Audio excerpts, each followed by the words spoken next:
30 वर्षसम्म भनेकाको हेरिदिनु भयो अब एकपटक मात्रै फेरि यो नयाँ भनेकाको हेरिदिनु एकपटक 5 वर्षभन्दा पछि फेरि यो नेपालले रहन जस्तो छ त फेरि नेपालले रहन जस्तो छ त्यो भ्रम हो त्यो भ्रम हो 21औं शताब्दीमा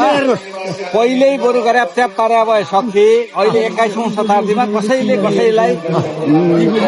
कुनै पनि देशमा अस्तित्व नरहने गरी भेट्न कसैले पनि सक्दैन यिनीहरू बैनो खाइसके हामीहरू सर यिनीहरू बैनो खाइसकेका छन् यिनीहरू देश रहन हेर्नुहोस् पशुपतिनाथले शराब दिन्छन् हेर्नुहोस् त्यो सतीको देश हो सतीको शराब लाछ हेर्नुहोस् यो नेपाल पशुपतिमा अगाइ हेर्नुहोस् नेपालले रहन भनेको छ होइन होइन रहन नेपालले रहन जस्तो छ हेर्नुहोस् राख्छ भनेको थियो यिनीहरूले हजुर अब नेपाल भनेर भित्ता लेखेर राख्ने हो नाम नेपाल भनेर भित्ता लेखेर राख्ने हो नेपाल रहँदैन बैनो खाइसकेका छन् बैनो खाइसकेका छन् हामीले पत्तो पाइसकेका छौँ होइन नातिनु होला हो हामी आत्यम 7 सालदेखिको क्रान्ति हो यो हाम्रा 3 पुस्तामा भयो हेर्नुहोस् हजुरबाले गरे बाले गरे मैले गरे अब नाति तयार भएको छ मेरो हेर्नुहोस् नेपाल अब नेपाल भने भित्ता लेखेर राख्नु पर्ने हो हजुर नातिनु होला समाधान हात्तीको कान जान्थ्यो कि गहिरोमा फदाल्न पर्यो कि गोरुको हात्ती लानु पर्नु तै पनि नातिनु होला हो